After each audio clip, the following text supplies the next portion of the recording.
In the third year of my marriage to Conrad Hollowell, after being blind for 10 long years, my sight finally came back. I was so overwhelmed with joy that I ran all the way home, eager to tell him the moment I opened the door. But instead, what I walked in on was him and Estelle Denier wrapped around each other in our bedroom. His usually cold, distant face was flushed, his body moving against hers. And his other woman, she looked soft, alluring, her voice filled with breathy moans. The scene made me freeze all over. My lips parted to speak, but their conversation stopped me.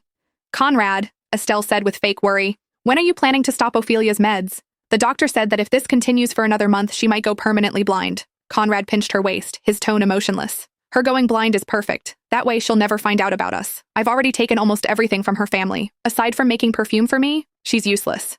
My heart clenched so hard it hurt when I heard those words. A flicker of smugness flashed in Estelle's eyes before she put on a show of guilt.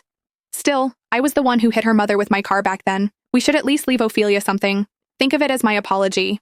And at that moment, everything finally made sense. The man I once pulled back from the brink had turned into the monster who destroyed me. He was like a colorless, tasteless poison, sweet in the beginning until it seeped into every part of me and swallowed me whole. He gave my perfume to another woman. He stole my achievements. He even took my sight. Realizing all of this felt like a blade slicing straight through me. I stared at the two of them, entangled, shameless, betraying me without a second thought. The fire burning in my eyes felt endless. Right then and there, I swore I would destroy the Hollowells group. I would use my perfume and every sin they committed to drag them down into hell, and I would do it for my mother so she could finally rest in peace. The day I finally got my sight back just happened to be our 3rd wedding anniversary. I honestly thought God was sending me a gift. I was ready to bring the report home and surprise Conrad, maybe even celebrate a little. But not even 30 minutes later, a letter showed up. And on it, in clear braille, was the one thing I never expected to read, that Conrad had been cheating on me. The dates, the times, how often, every disgusting detail was spelled out perfectly. I didn't want to believe it. My heart was shaking so hard it hurt. But the times recorded, all of them were moments he really wasn't with me. My stomach dropped with that fact. My hands were trembling when I called him. He had never ignored my calls before, but this time he just didn't pick up.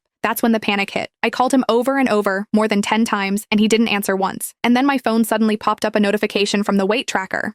"Your current weight is 3 kilograms more than your previous measurement. Rapid weight gain can damage your health. Please pay attention." The moment I saw it, everything inside me just collapsed. There was a woman in my bedroom, standing on my scale. I snapped. I grabbed a taxi straight home. The second I set foot inside the villa, I heard it. Her breathy little moans floating down from upstairs, mixed with a man's low voice. I didn't even need to see. I knew that voice. After more than 10 years, his voice was burned into my bones. I just never thought he would sleep with another woman. I wanted to storm upstairs and scream at him, but then I heard them talking. "Conrad, if I hadn't run over Ophelia's mother back then, you wouldn't have had to marry her just for a letter of forgiveness. And all these years, just to keep her clueless, you even messed with her eye medication. You've suffered so much because of me."